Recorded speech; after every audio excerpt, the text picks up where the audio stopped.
Hello दोस्तों, welcome back to the corporate world. स्वागत है आप लोगों को कॉर्पोरेट वर्ल्ड पे। मेरा नाम है विवेक उपाध्याय और मैं फिर से हाजिर हूँ आप लोगों के सामने एक कॉर्पोरेट से जुड़ी वीडियो लेकर। आज की वीडियो में हम बात करने वाले हैं कि आईटी कंपनीज की रियलिटी क्या है, उसके कॉर्पोरेट वर्ल्ड में, उसके नेचर में, उसके प्रोसेस क्या क्या हैं।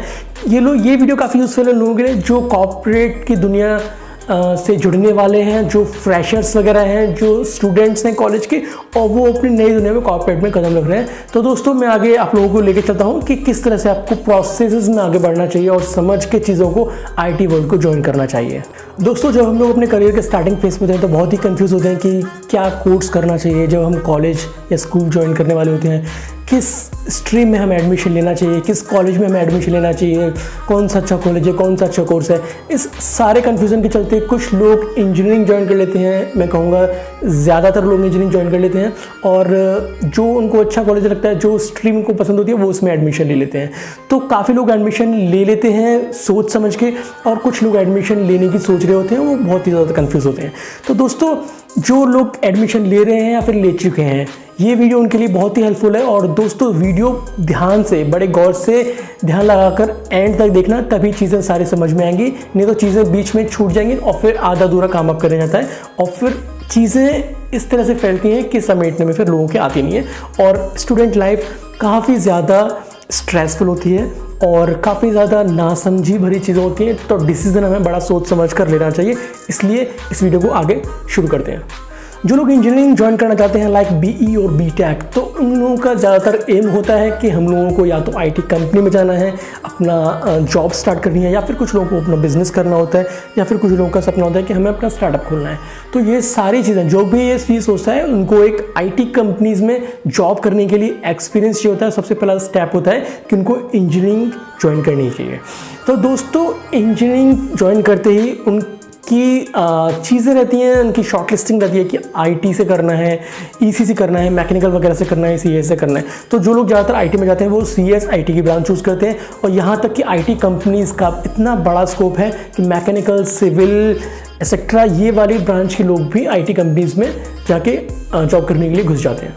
तो दोस्तों आपकी जानकारी के लिए बता दूं, जो आंकड़ा है वो 80 से 85%, 80 to 85% लोग जो इंजीनियरिंग करते हैं वो लोग आईटी कंपनीज की तरफ जाते हैं। क्यों? क्योंकि रीजंस काफ़ी सारे हैं। क्योंकि आईटी कंपनीज जो है बल्क में हायरिंग करती है। एक कैंपस सिलेक्शंस का क्रेज रहता है, कैंपस सिलेक्शन हो या ऑफ कैंपस सिलेक्शन हो, एक काफ़ी अच्छी उनको एक्सपीरियंस मिलने जा रहा था आईटी कंपनीज का कॉर्पोरेट वर्ल्ड के अंदर। जो इंफ्रास्ट्रक्चर मिलता है और जो कंपनीज हायर करती हैं वो काफ़ी अच्छे एनवायरनमेंट प्रोवाइड कराती हैं और फैसिलिटीज़ प्रोवाइड कराती हैं। और आईटी कंपनीज के अंदर जो बच्चे जाते हैं उनकी देखा देखी बाकी सारे भी भीड़ चाल में आईटी में चलने लगते हैं। आईटी कंपनीज में, आईटी सेक्टर में वाइड रेंज ऑफ जॉब्स होती है, काफ़ी वाइड जॉब्स होती है, मतलब काफ़ी सारी ओपनिंग्स होती हैं इसके अंदर और काफ़ी सारी प्रोफाइल्स भी होती हैं। और 90% सिलेक्शन रेट जो है वो आईटी कंपनीज प्रोवाइड कराती है। अब आईटी कंपनीज कैसे वर्क करती है, क्या इसका इंफ्रास्ट्रक्चर होता है और उसकी रियलिटी क्या है, इस चीज़ को लेकर हम आगे बढ़ते हैं। तो दोस्तों इसको आगे बढ़ने से पहले मैं आपको बताता हूँ कि जो 90% सिलेक्शन रेट आईटी कंपनीज रखती है, तो वो सारे के सारे मोस्टली इंजीनियरिंग स्टूडेंट होते हैं और wide variety of jobs profiles provide कराती है आईटी कंपनीज। लेकिन उनका जो प्रोसीजर होता है, उनका जो कल्चर होता है, काम करने का तरीका, वो ये था कि उनके ज़्यादातर क्लाइंट्स फॉरेन क्लाइंट्स रहते हैं। इसलिए आईटी कंपनीज के पास वाइड एंगल ऑफ वैरायटी रहती है जॉब्स की और वाइड स्कोप रहता है अपना कैंपस सिलेक्शन देने का। तो दोस्तों आईटी कंपनीज का जो काम करने का तरीका है वो डिपेंड करता है कि वो सर्विस बेस्ड कंपनी है या प्रोडक्ट बेस्ड कंपनी है। अब सर्विस बेस्ड कंपनी और प्रोडक्ट बेस्ड कंपनी में आपको एक अलग वीडियो में समझाऊंगा, नहीं तो वीडियो काफ़ी लंबी हो जाएगी।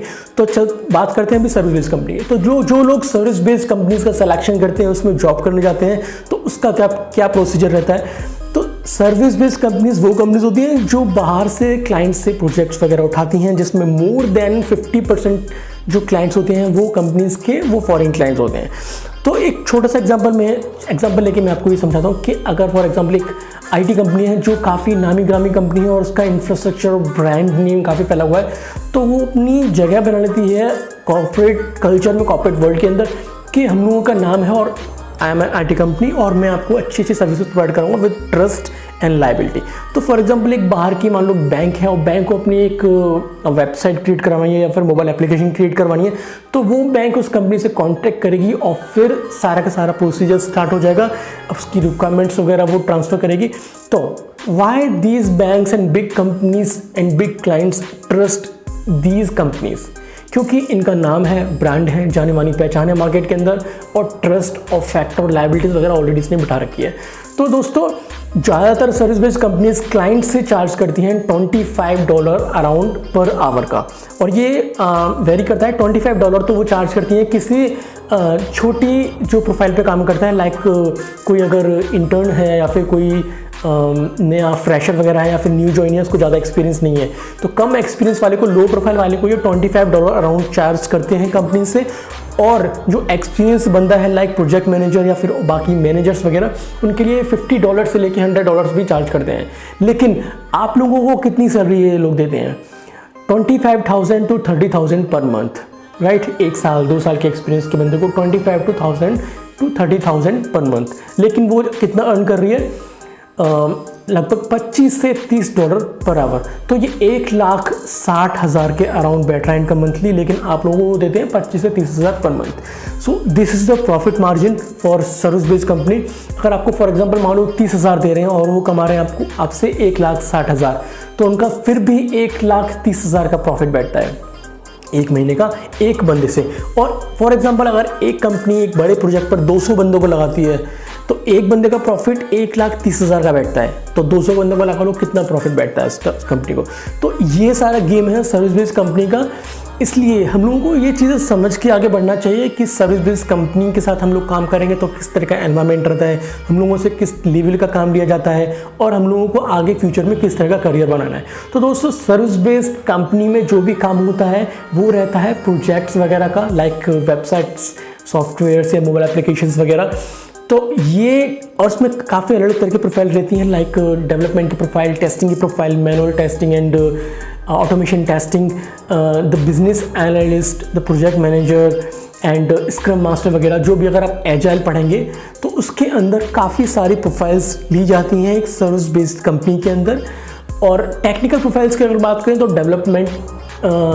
डेवलपर्स वगैरह हो गए, सॉफ्टवेयर डेवलपर्स वगैरह हो गए, एंड PHP कोडर्स वगैरह हो गए, उनके ऊपर उनके मैनेजर्स हो गए, टेक्निकल टीम के हेड वगैरह हो गए, सर्वर वाले गाइज हो गए, एंड ट्रबल शूटिंग वाले हो गए, इंफ्रास्ट्रक्चर को मैनेज करने के लिए, सर्वर्स वगैरह को मैनेज करने के लिए।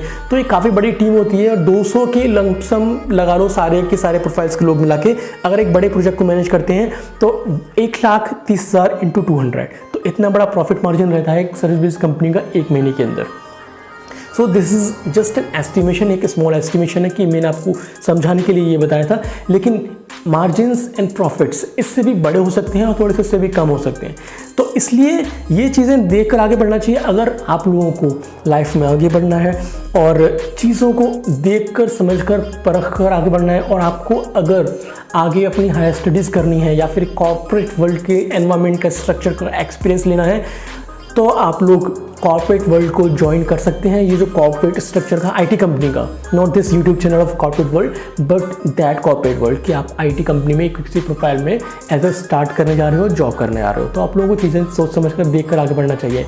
तो इसलिए मैंने ये वीडियो क्रिएट किया है ताकि आप लोग समझो, देखो, क्योंकि बहुत सारे स्टूडेंट्स को कन्फ्यूज़न रहता है ज्वाइन करते टाइम पे कॉलेज की कौन सी ब्रांच लेनी चाहिए, then after passing the graduation and after completing the engineering they look for, वो देखते हैं कि हमें कहाँ पर जॉब करनी चाहिए। तो ज़्यादातर ग्रेजुएट्स को जो भी जॉब मिलती है वो लोग ज्वाइन कर लेते हैं, क्योंकि जॉब्स की मारामारी बहुत हो चुकी है। जो जिसको भी जहाँ जॉब मिलती है वो पकड़ कर बैठ जाता है आराम से।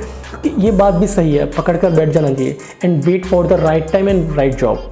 सही वक्त का, सही चीज़ का, सही प्लेटफॉर्म का यूज़ करना चाहिए और वेट करना चाहिए। तो लेकिन अगर मैं ये बात बोलूँगा, अगर आप IT कंपनी में ज्वाइन कर चुके हो किसी भी प्रोफाइल में और आपकी सैलरी 25 से 30 हज़ार है करीब, कुछ कम भर्ती किसी की हो सकती है, तो आपकी ग्रोथ जो है थोड़ा स्टडी होती है, थोड़ा धीरे धीरे होती है। तो IT वर्ल्ड में ये चीज़ें होती हैं, क्योंकि करीब 5 से 15% का आपको एनुअल हाइक मिलता है, अप्रेजल मिलता है, इससे ज़्यादा आपको नहीं मिलेगा। अगर आप ज़्यादा ज़ोर ज़बरदस्ती करेंगे तो ही कुछ 1-2% बढ़ जाएगा, लेकिन 15% से ज़्यादा आपको शायद नहीं मिल पाएगा। तो मैं यही बोलना चाहता हूँ कि अगर आपको आगे बढ़ना है तो आपको स्टडी पेस से आपको स्विच करते रहने पड़ेंगे कंपनी। अगर आपको थोड़ा नॉलेज भी गेन करनी है, अगर नॉलेज गेन करनी है तो थोड़ा सा हमको कंपनी में टाइम स्पेंड करना पड़ेगा ज़्यादा, 1 साल 2 साल 3 साल 4 साल 5 साल। अगर आपको हाइक चाहिए तो आपको जल्दी स्विच मारना पड़ेगा, लेकिन हम लोगों को स्विच इतनी जल्दी भी नहीं मारना चाहिए कि हमारी रिज्यूमिंग खराब हो जाए। ज़्यादा जल्दी स्विच मारने से, मान लो फॉर एग्जांपल अगर किसी का 1 साल के अंदर 4 कंपनीज में काम कर चुका है तो उस बंदे की रिज्यूमिंग खराब हो चुकी है और उसको हैंडल करने के लिए बड़ी परेशानी आएगी आगे कंपनीज में काम करने के लिए। तो हमें इन चीज़ों का भी बहुत ख्याल रखना पड़ता है कि हमें किस तरह से आईटी वर्ल्ड में लेके आगे बढ़ना है चीज़ों को। तो दोस्तों ये सारी चीज़ों का हमने ख्याल रखना है और अगली वीडियो में मैं आपको बताऊंगा कि software services company and product development company में क्या फ़र्क होता है, ये software based company and product based companies, और दोनों में क्या क्या डिफरेंस होता है, उनका वर्क कल्चर, उनका जॉब करने का तरीका, काम करने का तरीका एंड सैलरी वगैरह में कितना फ़र्क रहता है। तो दोस्तों जुड़े रहिए कॉर्पोरेट वर्ल्ड के साथ, इस तरह की इंटरेस्टिंग वीडियो आपको मिलती रहेंगी। और आपको वीडियो अच्छी लगी तो लाइक कीजिए, कमेंट कीजिए, कमेंट में मुझे लिख के बताइए कि आपको किस तरह की अगर कोई भी कंसर्न है, कोई भी प्रॉब्लम है तो I will solve it. I will create more videos on that topic और category and subscribe this channel. नीचे जो लाल बटन दिया है दैट इज़ बिल्कुल फ्री है आप लोगों के लिए, और डेली नोटिफिकेशन आपके फ़ोन के अंदर आते हैं तो वो नीचे बेल आइकन भी दबा देना। मिलते हैं अगली वीडियो में, तब तक के लिए बाय बाय, बी हैप्पी।